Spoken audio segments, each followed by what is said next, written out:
Hey everybody, welcome to another edition of March Madness just before our break. I think it's our second to last one.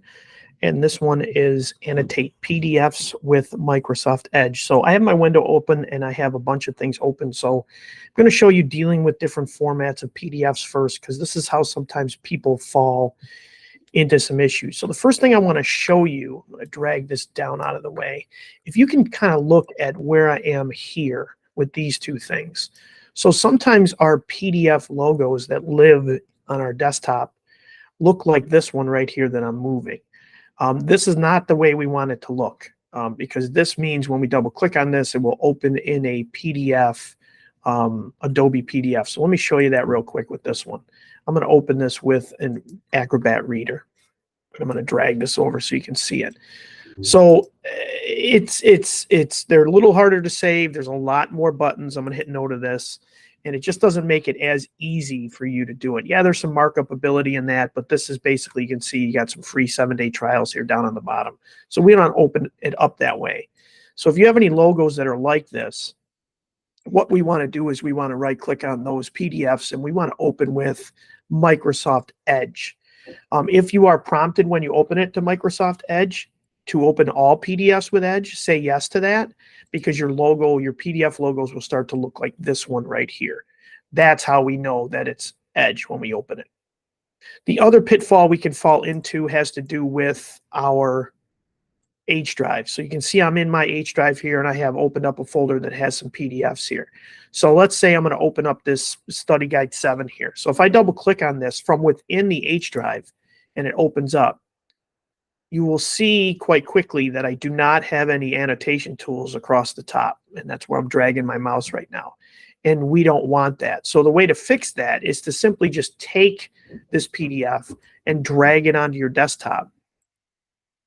And then once I open it from there, you'll see that there are some annotation tools, which I'll show you in a minute. That's kind of what we want when we're annotating PDFs and we're doing it in Microsoft Edge.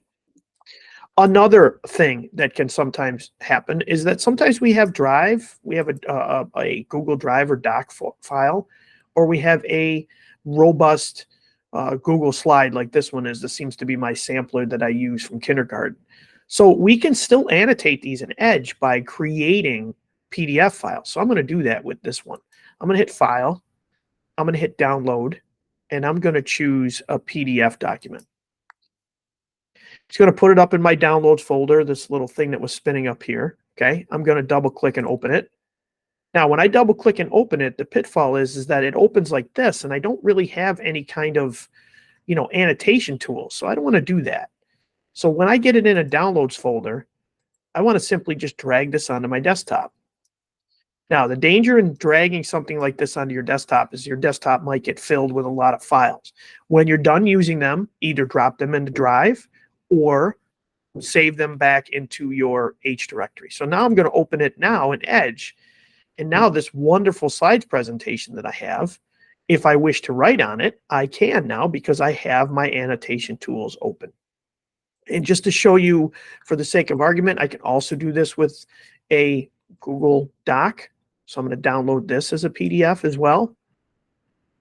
It's going to put it up there. I'm going to drag it onto my desktop. Hopefully it goes where I want. I'm going to open that up. And this one's got some pictures in it, and it didn't do too bad of a job bringing it over. So the translation from PDF or from doc or slides to PDF has gotten a lot better. The best thing to transfer over, and the one I'm not going to show you is, for the sake of time, is Word documents. You can open up any kind of Microsoft document as a PDF and do the same things that I'm doing here. So I am going to show you all the tools that exist in there. So I'm going to close everything out. Again, the pitfalls are the icons. We want to make sure that we're opening things from our computers to get those tools listed there and not from our H drive. So I'm going to go back to Edge. Now I have this open. And I'm on a PC, so I'm not going to write really well. But if this was open on my ClearTouch, I'm projecting my PC to my ClearTouch panel. I now have some tools here. I have a highlight tool. I have a drawing tool. I have an erase tool. I have a add text. I can actually add text over top if I want. I have a read aloud, which really not going to use that much. Translate if you need it. Copilot is the AI version. We're not going to mess around with Copilot. That's what this icon up here is. Over here, we don't want to fool around with that. I have some zoom, some expand, what page I'm on. I can rotate the pages if I want. I can do multiple page views. So I'm going to take you through some of those. So let's say I wanted to draw in this. I simply click the draw button. I have multiple colors and I can make thick or not. So let's make it black. Now, when I drag over this, you can see I have a pen tool. So when I start to do things, 1 + 9 = 10, and I might want to draw in how many I'm going to add here.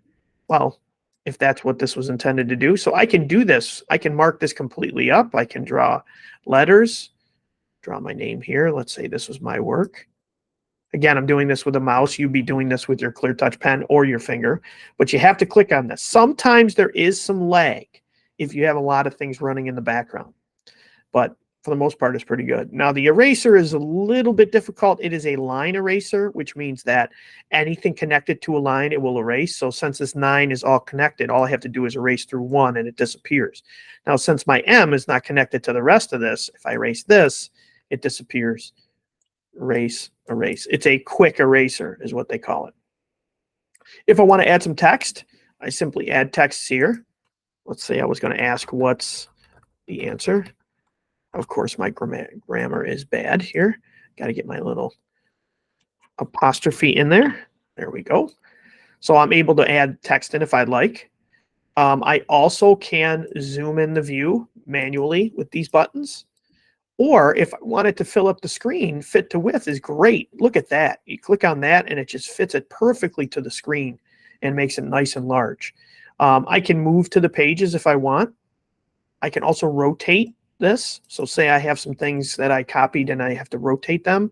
This allows me to do more than one page. I can do a 2-page view. You can see since it's fit to width, I can get almost 4 here, which is kind of neat. I can show the cover page separately if I want, but I'm going to go back to my single page here. Over here are important buttons as well when you're annotating in Edge. Is that now that I've written some things, so let's go back to draw, and I'm going to put in my answer, and I'm going to put my name as associated with it. Again, I'm using a mouse, so I don't know how good I am at putting my name on this. But let's say I have some things where I can print these. These are the 2 big buttons that are over here that I really want to use. One is to save. The other is to save with my annotations. So I'm able to save these with annotations. And that's why that little pen is on there. And when I save this, I can save this as a key, as an answer file. So I can save both, one that's empty and one that's not. So that's kind of cool when you're doing annotations in Edge. So that's the basics of annotating documents in Microsoft Edge. If you have any questions about it, or you're having some issues, maybe you don't have the most current version of some things and things aren't working, let me know, and I'll try to help you or send you some quick little videos to help. Thanks for joining us. Have a great day.